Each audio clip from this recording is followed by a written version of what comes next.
Delight for me to be part of this group. Some of you are familiar faces, and some of you are friends that I made just now.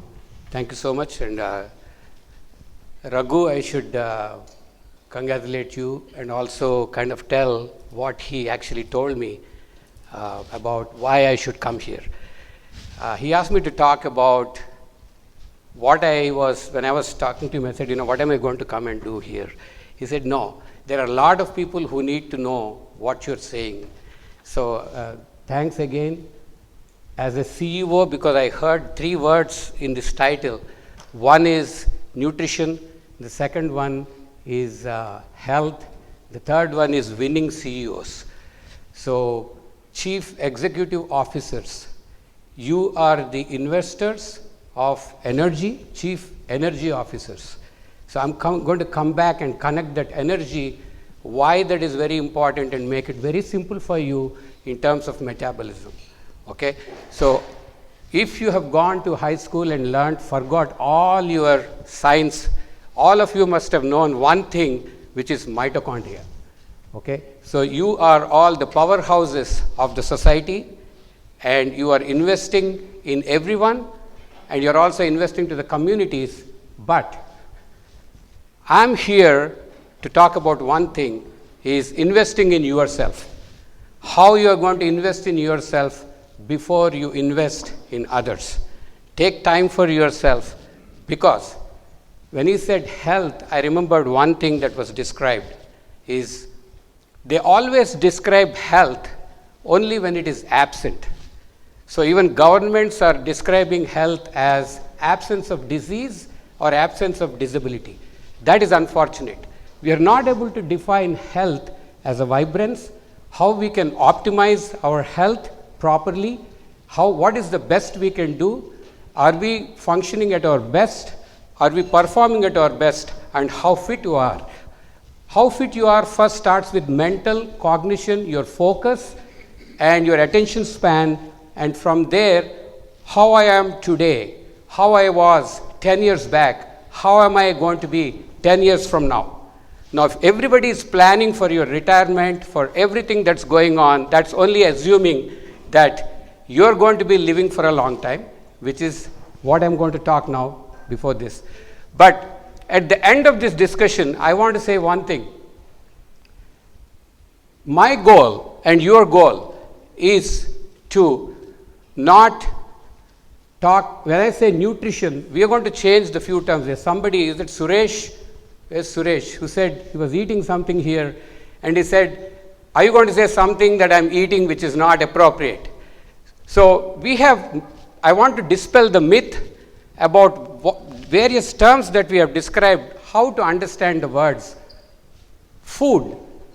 They said food is medicine, but we see a lot of chronic disease now that's coming because it's the bad food that caused these problems.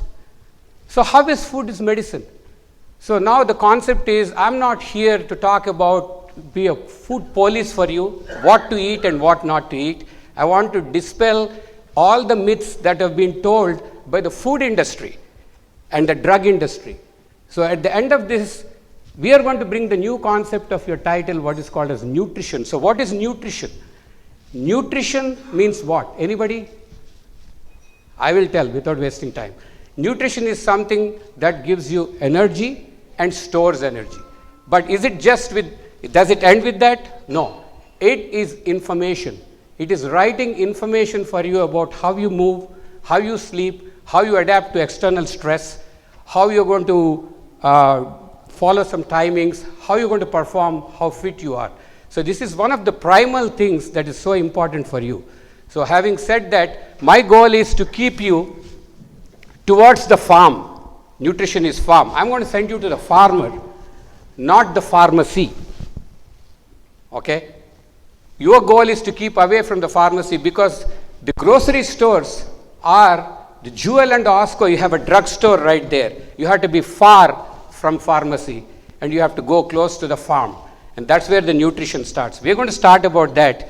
But with all this, I want every CEO here to be efficient. Your goal is to be as efficient as possible. Are you going to be efficiently efficient, or are you going to be inefficiently efficient? That's the question. There's a lot of wastage that's happening. There are people who are efficiently inefficient, like somebody like Michael Phelps. He's just going and going and going, but he's inefficient, wasting all his energy. But there are other people who are not maximizing and becoming inefficiently efficient. What do I mean? Like you're storing all the energy. So I'm going to give you an analogy, because a lot of my talk now is going to be giving some metaphors about what is energy. For all of you, the energy is currency, dollars, rupees. So I'm going to make the metabolism very easy and tell you how it is. If you just stick with me for 10, 15 minutes, be patient, it'll be over, it's not going to be boring. This is about health. Why nobody wants to see a doctor? Because they get branded, we name it, every symptom we name it, we blame it, and we start taming it with medicines. Okay? We don't want that. All these are symptoms. I'm going to talk about it. So let's start. So your first thing that I say is, this is what is happening everywhere, because in the curriculum, everything is taught that is taught in the medical school. Is the first paragraph is the physiology, about how things have to be managed. And this is surprising that the average contact hours in a 4-year medical school in nutrition, 19.6 hours. That's a staggering, it's not an exaggeration. This is real. And only 2% of the time is spent in the class. Next slide. 28% of the medical schools are actually having a formal nutritional curriculum, and even that, you know who is proposing that curriculum? Food industry. I'm not blaming the food industry here. We are going to be feeding 10 billion people by 2050. How are we going to feed that? Because we're going to process the food. We are already in here to process the food and store. If you eat something that I give you today, your grandkids can eat that. That is not nutrition. That could be food. Okay, so we are going to talk some basic principles without getting into no dogma, everything data, individualize, and then go a little by little. With the little bit of time that I have, I will try to bring you a different kind of insight about how to look at it, how to look at your state of your body, and how you're handling the energy that you're putting in, and how you're expensing it. Okay, this is metabolism. Okay, next step. You might be on a diet, but your brain isn't. Please stop using the word diet. It's a 4-letter word, it ends. Okay? So, because it's the whole thing that you start, which didn't work, and you start back the same thing. Okay? Your brain is very powerful. I spent 15 years of my time in talking about neuroendocrinology. What it means is your brain and your hormones are your connecting link. If anybody is a network engineer here one of you are into network engineers, your brain and your nerves are connected, and then it's all communicating with your body. So the brain, what it does is it is a regulatory system. It regulates. Nobody pays attention. We have too much attention paid to the heart. Yes, that's important, but the brain controls everything. Okay? Your brain needs proper nutrition. The second part that needs proper nutrition is muscle. We will talk about that. Now, lifespan. We have come a long way combating infections. And you remember in 50 years back, 60 years back, 70 years back, what were we getting? Infectious diseases. You know why? Because we didn't have adequate nutrition. Our immunity was low. So we combated it with sanitation, antibiotics, and we got over it. So people started living longer. About 70, 60 years back. Now our lifespans have gone up, and our average lifespan is about 70. We used to live only up to 40, 45 years. What was the reason we used to die? We used to die with natural calamities. We used to die, of course, with accidents. And we used to die when mothers had babies. But the one primal thing that we actually combated was infectious diseases. Once we started treating infectious diseases, and once we started industrializing and modernizing and making mass food and everything, the opposite happened. What is malnutrition? Can anybody tell? Undernutrition, overnutrition, both are malnutrition. What we are suffering right now are the diseases of lifestyle with overnutrition. Okay? So, overnutrition, I'm going to talk about that. So, the lifespan, are we living healthy is the question if you are living longer. So, that's the question. What is going on right now is what is health span and what is lifespan. We are living longer, and with infectious diseases, we kind of combated it with one disease, one drug model. If you have a pneumonia, you give one antibiotic. That will take care of it. The same model does not work for all the diseases that you are hearing because it has multiple causes and the root cause is something else different. That is your mitochondria. That's the small little powerhouse that is causing it. We are ignoring all that. I'll come there next.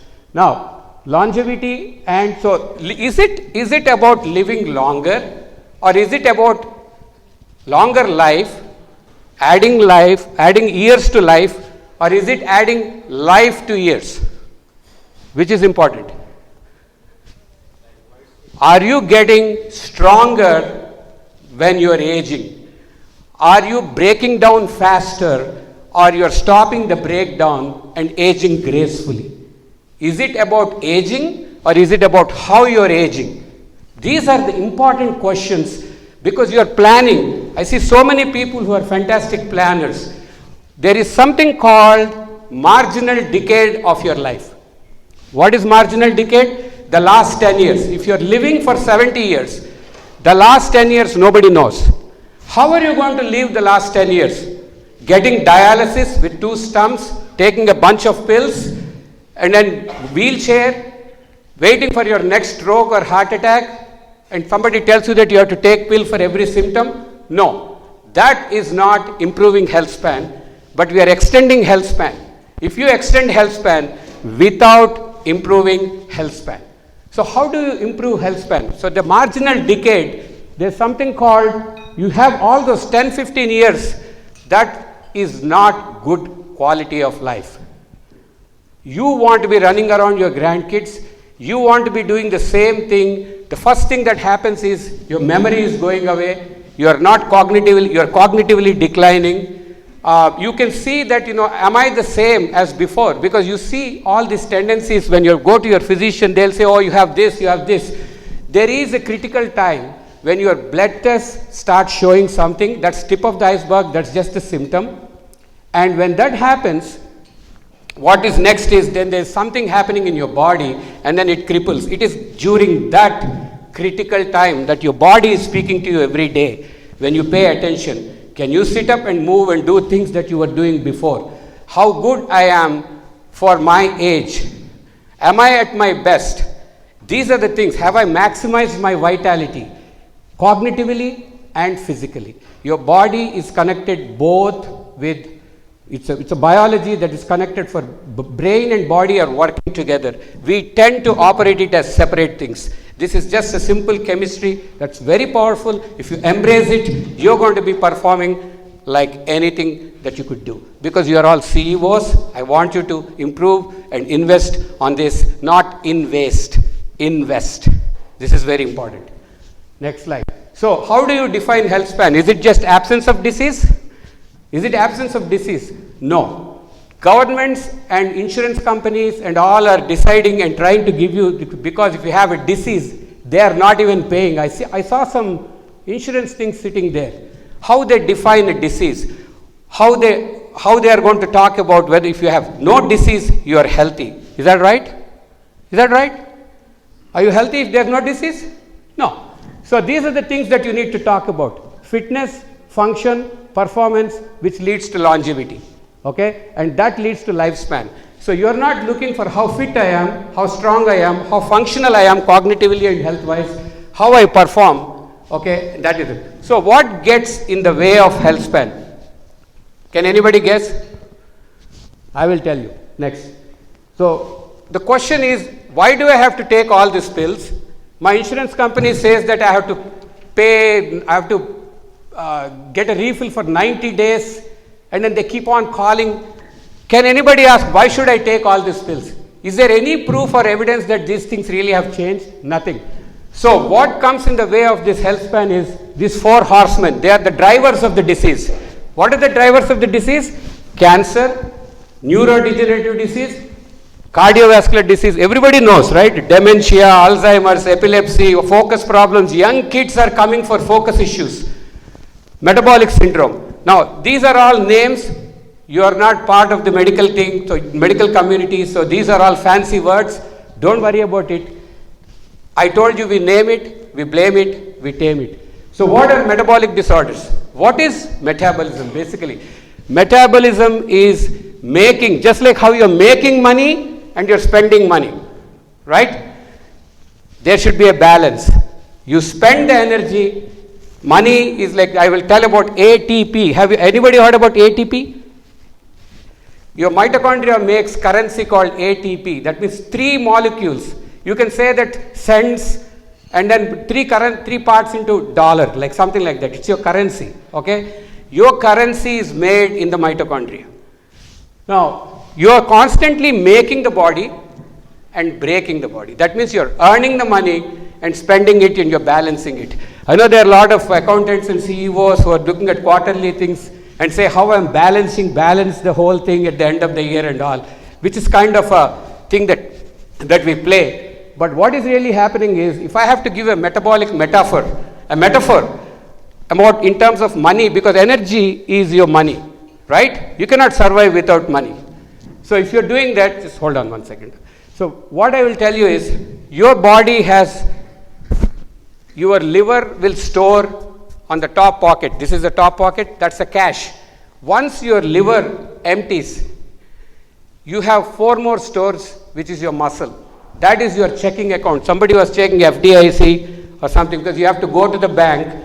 That is where you keep 4 times of what you keep in the liver. That's your cash. Once that is done, everything goes into the bank and your savings, which is real estate.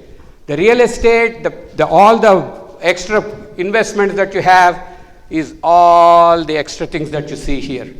And then once that fills, where it goes is into the Swiss bank. That place where it is not supposed to go. That is the liver fat. And what is doing this, I will tell you. Because your body is primarily run by one hormone, which is always trying to store. The more you put, the more it stores. And the more it stores, the more it grows. Stores and grows. So when do you have to grow? Anybody has to answer? When do we grow? We grow when we are in the mother's womb, and we grow when we are in puberty. When do we stop growing? When we are 25, roughly. Grow. You know what you do? You stop growing, but you need to stop breaking down. Okay, it's opposite. It's the same, it's the coin with 2 sides, same thing. So your insulin is the main growth hormone in your body for energy, saying that it keeps storing. I will tell you why. Because if you stimulate your insulin more and more and more and more and more, what will happen? It won't respond. It is like a quarterback in your body. It signals to all other hormones. It's a central hormone. If that doesn't work, then that leads to hypertension, that leads to obesity, that leads to diabetes, that leads to heart disease, that leads to fatty liver, that leads to PCOS, that leads to cancer, that leads to neurodegenerative disease, that also leads to many other diseases like erectile dysfunction, like fibroids in women, heavy periods. Everything that we name, we are naming it, blaming it. It's the same problem, excess energy. The more you stimulate something, that more will not work. It is not going to be sensitive. Okay, this is the bottom line principle. There are only very few concepts. The methods are many to explain. Simple concepts. You just have to understand this. You don't need to be a physician. You are the best physician for yourself if you understand this basic principle. The more you stimulate something, the body stops responding to it. You go and shout in your wife's ears for 10 days. She cannot hear you after some time. Okay? This is the basic principle. Now, same thing, we name it. So what do you see there? Dyslipidemia, obesity, type 2 diabetes, heart disease. That are all the symptoms on the top. Now we are treating the symptoms. What is happening? Can you please go back? What is happening here? As you age from 25 years, because the insulin hormone responds maximum to glucose containing foods or sugary foods like fructose, which is different. The sugar, glucose is different. So when that happens, the protein is in between, fat is none. So the way it is designed is the growth is happening maximum when insulin, when you are putting that. As you are aging, you become carbohydrate intolerant. For refined foods, not vegetables, all the grains, everything that you're taking away, the fiber on top and everything, you become intolerant. Okay? When you become intolerant, all the things, expanding waist, insulin resistance, type 2 diabetes, high triglycerides, high LDL, high cholesterol, obesity, you don't need to do anything, don't need to do any blood tests. All that you have to do is go, stand in front of the mirror, take a tape, check around your belly button. If your height in inches is double to waist around the belly button, you are healthy. If you are more, in other words, if you are 6 feet, 72 inches, you should not cross 36 inches around your belly button. Not the pant. Please go home. This is your goal. If no physician has talked to you, it is not weight, it is waste. So it is the waste in the waist. Excess energy that's trapped. Too much insulin acts like a fertilizer to fat. We'll talk about that. So where is the problem? The problem is not in your blood. The problem is in your cells. You cannot measure that. I will tell you where the problem is. So, please pardon me. Please excuse me if I am getting too technical. You don't have to know about these terms. I will give analogies to how you understand this. Okay? Glycation. I'm sure a lot of people have said that hemoglobin A1C, this and that, right? Has anybody heard about that in your labs? Glycation is, what is glycation? Your glucose in excess is combining with the protein and it's like caramelization, it's like rusting. So glycation tells you how fast you are aging, your cells are aging, how fast, okay? Don't take it out, I'm going to. Oxidative stress, don't worry. When chemical reaction go along, when you eat food, you make some byproducts. And those things make oxygen, and your own oxygen kills the bacteria and improves the immunity. So oxidative stress, anything that I see here, these are the 1, 2, 3, 4. Glycation, oxidative stress, membrane dysfunction, methylation, insulin resistance, inflammation, mitochondrial dysfunction, autophagy. These are the 8 hateful or the grateful 8. If you embrace them, they will work for you. If you don't do it properly, they will kill you. There is no drug for this. Please remember, there is no medication for this. They are all foodable. They are all foodable. That means what? I can treat them with proper nutrition to generate new mitochondria. Okay? And for all the exercise fanatics, anybody who is like running around like crazy marathons and all that, please do it. That's fine. That's fine. Okay. If you don't eat the right food, have you heard people dying suddenly when they exercise with heart attacks? Oxidative stress. What does it do? You eat crap. Excuse me for my colorful language. If you eat crap, like fructose or alcohol drinking before or trans fats, Patel brothers, what you eat, that is trans fat. The snacks. Okay, that your great grandparents can eat. They don't. Okay, I'm not asking you. I'm not a food police here, by the way. I'm telling you nutrition, what your body does to you. I'm not against it, and the same foods are there for all cultures across the world. Package, and so what it does is, it actually, instead of protecting you, it kills you. People die suddenly because it unfolds various other reactions in your cell to be harmful against you. So, anybody who is getting an exercise prescription, fix your nutrition first for 3 to 6 months. In the meantime, all that you can do is walk. All CEOs, all your employees, people who are sitting is the second smoking.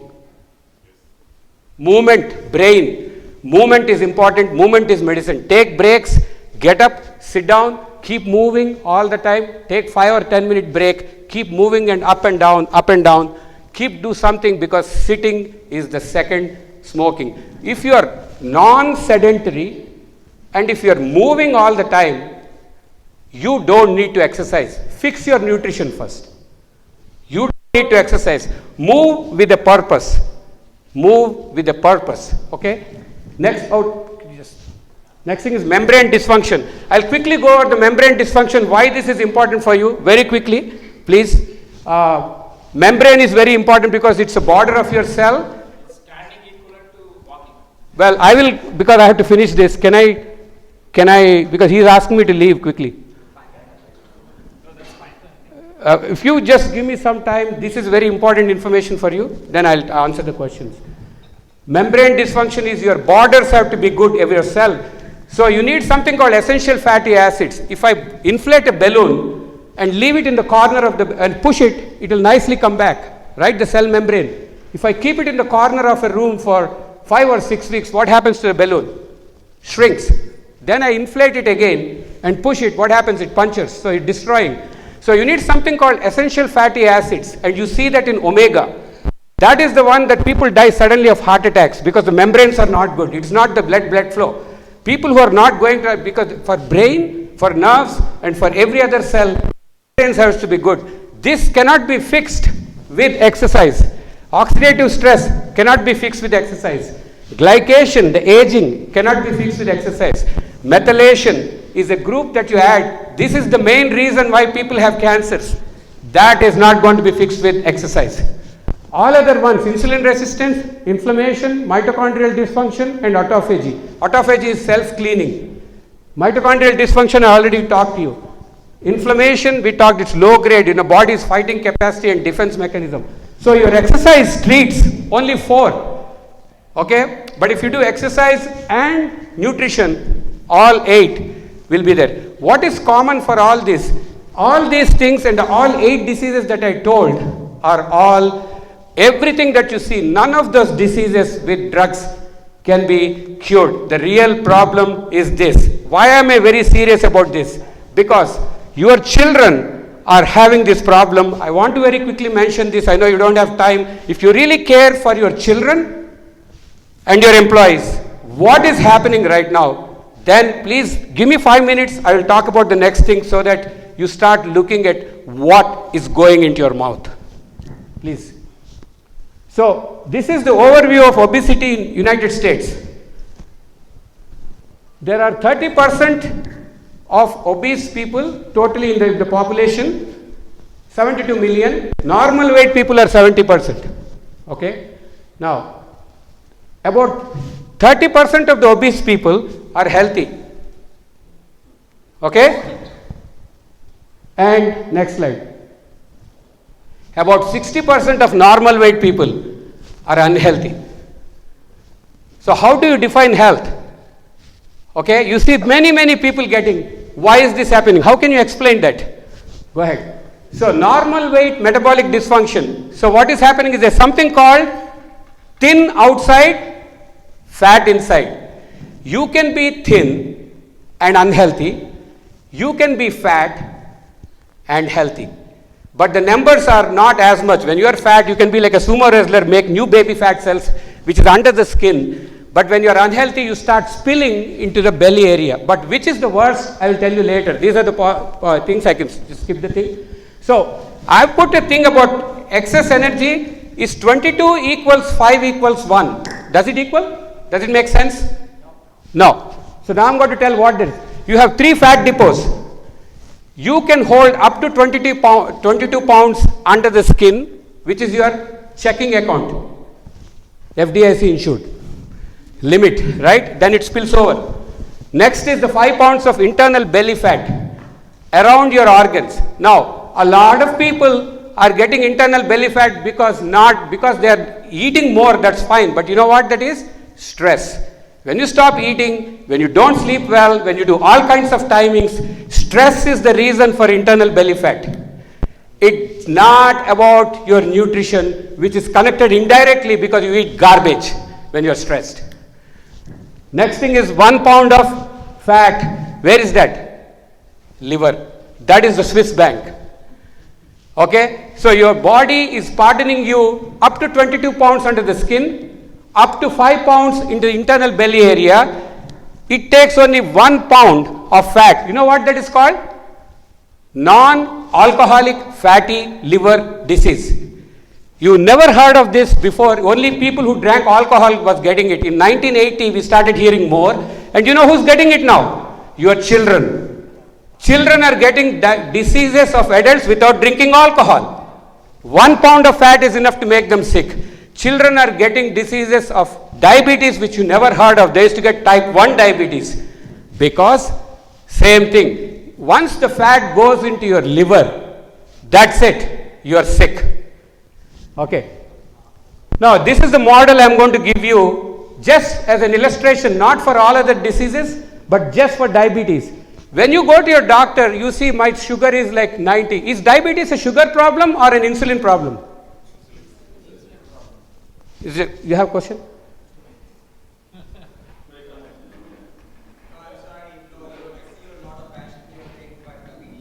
Okay. So if it's an insulin problem, you keep checking your glucose and then you see 80, 85, 90, it's just creeping up like that to a point where your doctor says that it's normal. Okay, in the meantime, what is keeping it down is your insulin is going up and up and up. You remember I told you insulin resistance? So, and then to a point where it doesn't come down and then your glucose goes up when your liver starts getting resistant into spills, then you call it diabetes. So you're calling it with different names and this is happening over a period of 10 to 15 years. So it's not a problem of glucose. Okay, it's slowly creeping up. Now what are the 3 triggers of insulin resistance? Constant elevation of insulin can happen with what? Stress. This is a very loaded term. In various cultures we describe separately. But what is the biochemical reaction of stress? Your stress, when you call adrenaline, the immediate reaction, you're running away from a white tiger, somebody dies in your family, you lose a job, that is epinephrine. Chronic, constantly, somebody is like, being, you're abusing your wife or something is going on, bad job. Both of them have nothing in common, different molecules, they travel differently, act on different parts, but they have one thing in common. You know what? They increase glucose. When your glucose goes up, what happens? Your insulin goes up. When your insulin goes up, what happens? You get insulin resistance. Inflammation, constant fighting, overexertion, overactivity, not sleeping, all kinds of things, infections will cause inflammation, will cause high insulin. Last thing, chronically elevated insulin. All the foods that you are eating with excess refined carbohydrates after certain age, your body cannot take it. I see some people here with some skin pigmentation on their faces. I don't want to name it, but that's a trigger for insulin resistance. How do you approach this? You optimize nutrition, decrease inflammation, balance the hormones, restoring digestion, enhancing detoxification, boosting energy and metabolism, and calming the neural. These are the 7 things that you can do. There is no medication for this. How do you approach? Is basically 5 things. Nutrition, sleep. Nutrition is your queen. Sleep is your king, your repair and restoration. We are chronically deprived sleep nation. 30% of Americans are sleep deprived. You can even see in the kids' behavior nowadays. And 20% are clinically insomniac. You are taking gadgets, iPhones, things to your bed. Okay, I could see that. Next thing is fixing the timings. Next thing is adapting to stress. Stress is very good. Do it in small doses and adapt it. It's the maladaptation that's problem. Your body is designed to have stress hormones to adapt slowly. Challenge it slowly and nicely. Okay. Last thing is non-sedentary. Answer for it. What would you ask about sedentary nature? You had a question? Stand-up desk, people standing. Standing is good. If you have ever done a stress test, they say metabolic equivalents. If you're standing, that's 1 met. So it's actually much better than sitting. Okay? But taking breaks, it's the interruption of your posture. We need to know how to move. Once you are 25 and above, your body is breaking. So the beauty is not to grow. The beauty is to make sure you don't break down early. So it's the same thing. So insulin, you can call it as anabolic when I said making, but then it's anti-catabolic. That means you're not breaking down. That way you can live up to 100 years. If you follow all the 8 things that I told, glycation, oxidative stress, if you optimize all those 8, you will be 110 playing tennis. No medication will fix it. Thank you so much.